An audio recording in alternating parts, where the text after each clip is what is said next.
Hello. स्वागत है आप सभी का GKRWA स्टडी पर। मेरा नाम निधि। आज के वीडियो में हम डिस्कस करने वाले हैं हिंदी के टॉप 30 ऐसे क्वेश्चन आंसर जो कि सभी परीक्षाओं के लिए महत्वपूर्ण रहेंगे। तो आप लोग वीडियो को शुरू से अंत तक जरूर देखिएगा और 30 में से कितने क्वेश्चन का आंसर आप सही कर पा रहे हैं अपना स्कोर हमें कमेंट बॉक्स में ज़रूर बताइएगा। तो चलिए अब हम शुरू करते हैं फर्स्ट क्वेश्चन से। प्रांजल पटना गया था, इस वाक्य में कौन सा काल है? बताइए क्वेश्चन नंबर 1 का राइट आंसर क्या होगा? ऑप्शन बी इसका राइट आंसर है। प्रांजल पटना गया था, इस वाक्य में भूतकाल है। मैं अभी दिल्ली से आया हूँ, इस वाक्य में कौन सा काल है? बताइए मैं अभी दिल्ली से आया हूँ, इस वाक्य में कौन सा काल है? आसन्न भूतकाल। मैं अभी दिल्ली से आया हूँ, इस वाक्य में आसन्न भूतकाल है। कारक के कितने भेद या प्रकार हैं? बताइए कारक के कितने भेद हैं? 8 भेद। कारक के कुल 8 भेद हैं। कर्ता, कर्म, करण, संप्रदान, आपादान, संबंध, अधिकरण और 8वां है संबोधन। अरे, हरे, ओ किस कारक की पहचान है? बताइए अरे, हरे, ओ यह किस कारक का पहचान है? संबोधन कारक का। संबोधन कारक की पहचान है अरे, हरे, ए और ओ। निम्न में से कौन सी बोली अथवा भाषा हिंदी के अंतर्गत नहीं आती? बताइए इनमें से कौन सी वह बोली है जो हिंदी भाषा के अंतर्गत नहीं आती? तेलुगु। तेलुगु भाषा हिंदी भाषा के अंतर्गत नहीं आती, जबकि कन्नौजी यह कन्नौज में बोली जाती है। बांगरू यह अरुणाचल प्रदेश में बोली जाती है और अवधी भाषा ज़्यादातर उत्तर प्रदेश में बोली जाती है। लेखक में प्रयुक्त प्रत्यय क्या है? बताइए लेखक में क्या प्रत्यय है? अक। लेखक में अक प्रत्यय है और लेख इसमें मूल शब्द है। छलिया में प्रयुक्त प्रत्यय क्या है? बताइए छलिया में क्या प्रत्यय है? ईया। छलिया में ईया प्रत्यय है और छल इसमें मूल शब्द है। अ प्लस ई बराबर ए के योग से किस संधि का निर्माण होता है? गुण संधि का। अ प्लस ई बराबर ए इसके योग से गुण संधि का निर्माण होता है, जैसे कि नरेंद्र, सुरेंद्र। अ प्लस उ बराबर ओ के योग से किस संधि का निर्माण होता है? इससे भी गुण संधि का निर्माण होगा। अगर किसी शब्द में ए या तो ओ आ जाए तो वहां पर गुण संधि होता है। अभिज्ञ का विलोम शब्द क्या है? बताइए इसका राइट आंसर क्या होगा? ऑप्शन सी इसका राइट आंसर है। अभिज्ञ का विलोम शब्द अनभिज्ञ है। विस्तार का विलोम शब्द क्या है? बताइए विस्तार का विलोम शब्द क्या होगा? संक्षेप। विस्तार का विलोम शब्द संक्षेप है। समास का शाब्दिक अर्थ क्या होता है? बताइए समास का शाब्दिक अर्थ क्या होता है?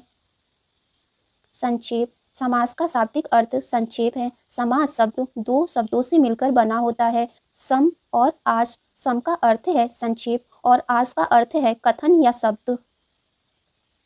कन्यादान में कौन सा समास है? बताइए कन्यादान में कौन सा समास है? तत्पुरुष समास। कन्यादान में संबंधित तत्पुरुष समास है और इसका समास विग्रह होगा कन्या का दान।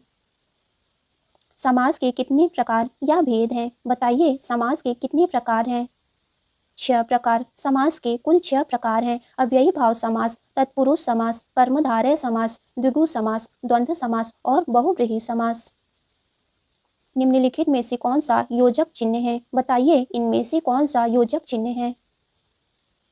ऑप्शन ए इसका राइट आंसर होगा। योजक चिन्ह को हम इंग्लिश में हाइफन भी कहते हैं। यह एक विराम चिन्ह है। इसका उपयोग शब्दों या शब्दों के भागों को जोड़ने के लिए किया जाता है। निम्नलिखित में से कौन सा विस्मयादि बोधक चिन्ह है? बताइए इनमें से कौन सा चिन्ह विस्मयादि बोधक चिन्ह है? ऑप्शन सी इसका राइट आंसर होगा। इसको इंग्लिश में मार्क ऑफ एक्सक्लेमेशन कहते हैं। निम्नलिखित में से कौन सा उद्धरण चिन्ह है? बताइए इनमें से कौन सा चिन्ह उद्धरण चिन्ह है? ऑप्शन सी इसका राइट आंसर होगा। उद्धरण चिन्ह को इंग्लिश में इन्वर्टेड कामा कहते हैं। संस्कृत के ऐसे शब्द जिसे हम ज्यों का त्यों प्रयोग में लाते हैं वे क्या कहलाते हैं? बताइए इसका राइट आंसर क्या होगा? तत्सम। संस्कृत के ऐसे शब्द जिसे हम ज्यों का त्यों प्रयोग में लाते हैं उसे हम तत्सम शब्द कहते हैं। निम्नलिखित में से तृण शब्द क्या है? बताइए तृण शब्द क्या है?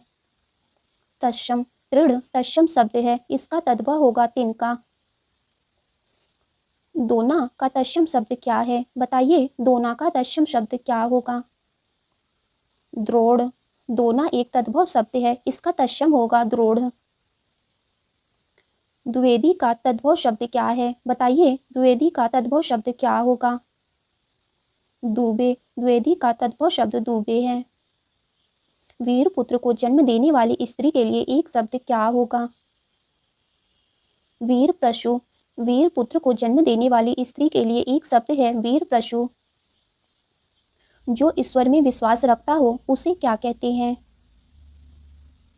आस्तिक। जो ईश्वर में विश्वास रखता हो उसके लिए एक शब्द है आस्तिक। कष्ट से संपन्न होने वाला। बताइए कष्ट से संपन्न होने वाला, इसके लिए एक शब्द क्या होगा? ऑप्शन से इसका राइट आंसर है कष्ट से संपन्न होने वाला, इसके लिए एक शब्द है कष्ट साध्य। धरती का पर्यायवाची शब्द क्या है? बताइए धरती का पर्यायवाची शब्द क्या होगा? अचला। धरती का पर्यायवाची शब्द है अचला और धरती के अन्य पर्यायवाची शब्द पृथ्वी, मेदिनी, भूमि और वसुधा है। मीन का पर्यायवाची शब्द है। बताइए मीन किसका पर्यायवाची शब्द है? मत्स्य का। मीन मत्स्य का पर्यायवाची शब्द है और मत्स्य के अन्य पर्यायवाची शब्द मछली, जल जीवन और सफरी है। दामिनी किसका पर्यायवाची शब्द है? बताइए दामिनी का पर्यायवाची शब्द क्या होगा? विद्युत। दामिनी विद्युत का पर्यायवाची शब्द है और विद्युत के अन्य पर्यायवाची शब्द बिजली, चंचला और चपला है। आकाश से बातें का क्या अर्थ है? बताइए आकाश से बातें इसका क्या अर्थ है? बहुत ऊंचा होना। आकाश से बातें इसका अर्थ है बहुत ऊंचा होना।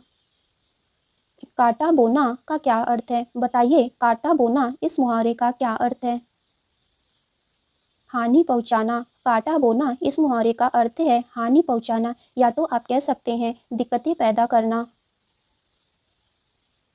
चुल्लू भर पानी में डूबना इस मुहावरे का क्या अर्थ है? बताइए चुल्लू भर पानी में डूब मरना इस मुहावरे का क्या अर्थ है? ऑप्शन से इसका राइट आंसर होगा चुल्लू भर पानी में डूब मरना, इसका अर्थ है बहुत अधिक लज्जित होना, या तो आप कह सकते हैं शर्म या ग्लानि अनुभव करना।